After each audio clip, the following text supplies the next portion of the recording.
Bismillahirrahmanirrahim. Assalamualaikum warahmatullahi wabarakatuh. Waalaikumsalam warahmatullahi wabarakatuh. Ada peribahasa bilang bahwa Anda tidak punya kesempatan dua kali untuk membuat kesan pertama. Terkadang kesan pertama itu datang dari kata-kata selamat datang di Kausal, kajian ulama salaf, yang mana kita akan membahas seputar karangan-karangan para ulama terdahulu. Entah itu dari segi fikih, sejarah, dan hal-hal yang pernah dibahas oleh para ulama terdahulu. Begitu ya Pak? Oke. Bersama saya pembawa acara Abdul Qadir dan narasumber kita Pak Ustadz Ilham Zamahsyari. Bagaimana kabarnya Pak Ustadz? Alhamdulillah masih diberikan kehidupan yang nyaman oleh Allah Subhanahu wa taala. Alhamdulillah ya Pak. Sungguh menikmati kehidupan yang santai. Alhamdulillah. Ini. Menurut sampean bagaimana Pak channel baru kita ini Pak? Tentang Kausal. Cukup menarik ya, cukup menarik. Karena kesadaran para masyarakat sekarang ini mulai meninggalkan karya-karya ulama kita terdahulu, para ulama salaf mulai ditinggalkan. Mereka lebih suka membelanjakan uangnya untuk hal yang lain daripada membeli kitab pun yang telah dikarang oleh ulama kita itu. Iya, betul sekali. Padahal dengan tanpa jerih payah ulama kita tidak akan mengetahui itu makna dari Al-Quran dan hadis. Iya, betul sekali itu yang ada jargon kembali kepada Al-Quran dan hadis. Ya, Padahal dengan tanpa jerih payah ulama yang memberikan pengertian tentang Al-Quran dan hadis itu sendiri, kita tidak akan mengetahui arti makna tersirat dari Al-Quran dan hadis itu. Ya, betul sekali itu Pak. Ya. Jadi memang Kausal di sini mungkin insya Allah ya Pak menjadi tambahan ilmu bagi teman-teman Kausal di sini ya Pak. Ya. Ya, ya. Ngomong-ngomong tentang sejarah ini Pak, kan di negara tercinta kita akan sebentar lagi akan ulang tahun Pak. Oke. Yaitu ulang kemerdekaan. Tahun apa ini? Ulang tahun kemerdekaan Pak, kemerdekaan Indonesia. Kemerdekaan Ya, kemerdekaan negara Indonesia tercinta kita. Iya, yaitu pada tanggal 17 Agustus 1945 Pak. Ya, mungkin Iya. Iya. Mungkin yang akan kita bahas itu karena tentang sejarah kan ya Pak. Okay. Kita ingin tahu apa sih kok bisa di tanggal 17 Agustus di situ? Kemerdekaan kok bisa tanggal 17, kenapa kok tidak di tanggal yang lain gitu Pak. Mungkin bisa dijabarkan Pak, monggo.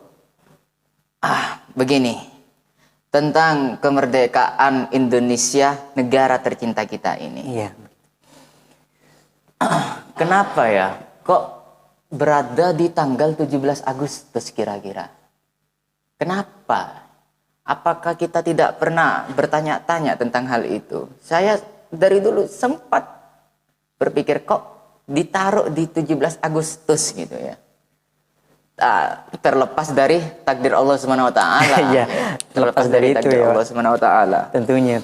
Jadi sesungguhnya 17 Agustus itu memang adalah hari kemerdekaan negara tercinta kita ini.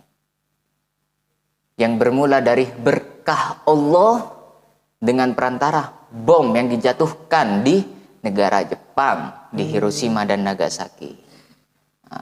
Yang tepatnya berada di tanggal 6 dan 9 Agustus tahun 1945. Amerika mengirimkan bom ke Jepang. Nah, ini dipotong nanti ya, tanya. Negara Amerika yang memiliki dendam kepada negara Jepang pada waktu itu di Perang Dunia, tahap akhir Perang Dunia kedua pada waktu itu, mengirimkan bom ke Hiroshima dan Nagasaki, bom atom nuklir ya, yang sampai menghanguskan, membunuh 129.000 jiwa manusia pada waktu itu. Dahsyatnya bom atom ya. Tapi berkah dari itulah kemerdekaan Indonesia bisa terjadi pada tanggal 17 Agustusnya. Dan kenapa Insinyur Soekarno, presiden pertama kita, memilih 17 Agustus? Padahal itu sudah terjadi 6 hingga dan 9 Agustusnya. Karena mungkin beliau memiliki pemahaman yang kuat tentang Islam ya, tentang syariat Islam sendiri. Kok bisa seperti itu Pak? Karena angka 17 sendiri adalah angka rokaat bagi setiap umat muslim di dunia untuk melaksanakan sholat. Masya Allah, ya benar sekali. Menjatuhkan dahinya ke bumi untuk sujud kepada Allah, Tuhan semesta alam. Juga 17, angka 17 ini adalah angka di mana Al-Quran diturunkan pada 17 Ramadan. Masya Allah. Seperti Ya, itu. benar sekali Pak. Nuzulul Quran itu ya Pak? Jadi momen kemerdekaan kita, proklamasi kemerdekaan 17 Agustus itu bukan dihasilkan dari perang, tetapi dihasilkan dari berkah Allah SWT melalui jatuhnya bom di Hiroshima dan Nagasaki. Karena ada kesempatan orang-orang Jepang, para penjajah di Indonesia kembali ke negara mereka karena melihat negara mereka dibom oleh Amerika di Hiroshima dan Nagasaki. Nah, dari berkah itulah akhirnya Indonesia mendapat kesempatan untuk melaksanakan kemerdekaannya di 17 Agustus. Sedangkan perang yang dilakukan terutama oleh para santri dengan resolusi jihad yang diresolusikan oleh Kiai Haji Hashim Asy'ari itu adalah sebagai bentuk untuk mengupayakan mempertahankan kemerdekaan Indonesia yang telah terjadi di 17 Agustus. Berarti setelah 17 Agustus para santri mempertahankan kemerdekaan. Kemerdekaan, betul. Karena negara Amerika melihat momen orang-orang Jepang sudah kembali ke negaranya, akhirnya mereka menjajah untuk merebut kembali istilahnya ya Pak? Merebut kembali kemerdekaan Indonesia yang telah sampai dibangun pada 17 Agustus. Mempertahankan kemerdekaan para santri itu di tanggal 22 Oktober yang menjadi cikal bakal Hari Santri itu. Ya benar sekali itu Pak. Dan tentunya bukan para tentara yang melakukan perang, tentunya para santri, teman-teman. Sekali lagi, sejarah yang mengatakan kalau itu dilakukan perang untuk mempertahankan kemerdekaan Indonesia ini dilakukan oleh para tentara, itu adalah kebohongan yang telah Anda yakini sudah lama sekali. Karena wadah yang bernama tentara ini masih baru dibangun pada 5 Oktober. Masih berusia 17 hari ke tanggal 22 Oktober. Iya, benar sekali. Masih berusia 17 hari. Iya. Bisa apa pohon yang barusan ditanam 17 hari? Tentunya belum menghasilkan buah yang sangat matang dan enak kan. Jangankan buah, batangnya saja mungkin belum tumbuh ya Pak. Maka dengan keteguhan dan keberanian santri pada waktu itu yang didorong oleh Kiai Haji Hashim Asy'ari tentunya, yang telah berhasil meyakinkan para santri, memberikan keberanian kepada para santri untuk mempertahankan kemerdekaan yang telah susah payah dibangun pada 17 Agustus. Jadi momen 17 Agustus kemerdekaan itu memang benar dengan berkah dari Allah Subhanahu wa taala dengan dibomnya negara Jepang di Hiroshima dan Nagasaki, sedangkan perang yang dilakukan oleh Indonesia terutama oleh para santri itu adalah untuk mempertahankan kemerdekaan itu sendiri. Itu sejarah yang mulai hilang. Nah, kenapa? Karena kebohongan yang sering terus diulang-ulangi akan menjadi kebenaran yang diyakini. Seperti itu. Iya Pak. Jadi seperti itu ya Pak. Iya. Karena kawan, begini memang. Kalau dulu para santri itu memang bertarung ya Pak, bertarung melawan Belanda. Istilahnya mempertahankan kemerdekaan. Betul. Jadi kita sebagai para santri untuk meneruskannya kan ya Pak. Tapi tidak dengan cara berperang juga, mungkin dengan pena, dengan belajar dengan giat kan ya Pak. Soalnya sekarang perperangnya itu dengan media dan juga dengan ilmu kan seperti itu kan ya Pak.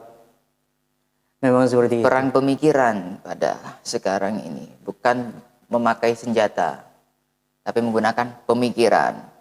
Makanya seyogianya seharusnya bagi seluruh umat muslim di Indonesia, karena sebagai mayoritas bangsa di Indonesia, umat Islam ini adalah untuk sadar dan bangun dari tidur lamanya, segera kembali kepada para alim ulama, dan juga agar perjuangan santri-santri terdahulu tidak menjadi sia-sia. Ya benar sekali Pak. Berhubung seperti itu Pak, terus bagaimana pendapat sampean Pak tentang perayaan 17 Agustus ini Pak? Seperti halnya menyanyikan lagu Indonesia Raya ataupun hormat kepada bendera, itu kan seperti berkesan kayak berlebihan seperti itu Pak. Bagaimana menurut pandangan sampean Pak? Sesungguhnya itu tidak keluar dari batas sama sekali perayaan 17 Agustus itu dengan mengadakan upacara bendera. Karena perayaan upacara itu sendiri adalah bentuk kecintaan kita kepada negara tercinta kita Indonesia ini. Ya. Karena ada sebuah hadis, walaupun sebagian ulama pengkritik hadis mengatakan ini hadis maudu'ul waton minal iman.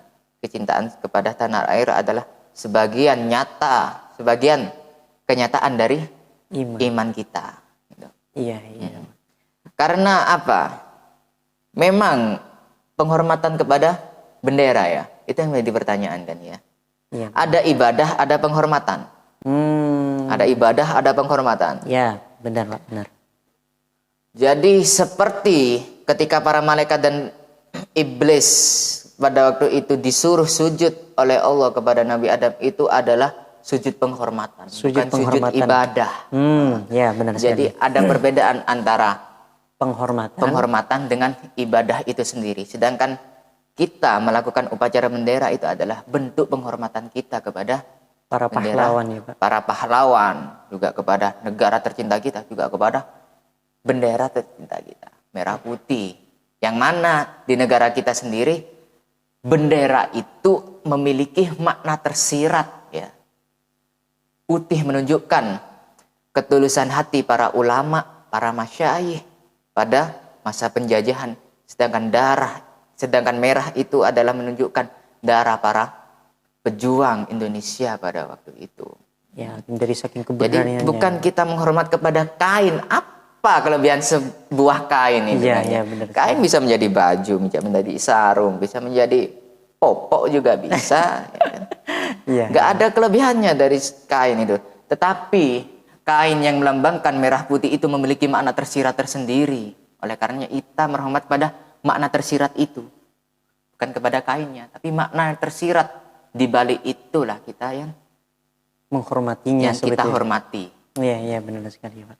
Ya mungkin itu sedikit pengetahuan yang saya miliki tentang kemerdekaan bangsa Indonesia ini, yang mana fakta sejarah sudah mulai dibolak-balik ya, sehingga kebohongan yang terus diulang-ulangi akan menjadi kebenaran yang diyakini. Itu yang terjadi di bangsa kita.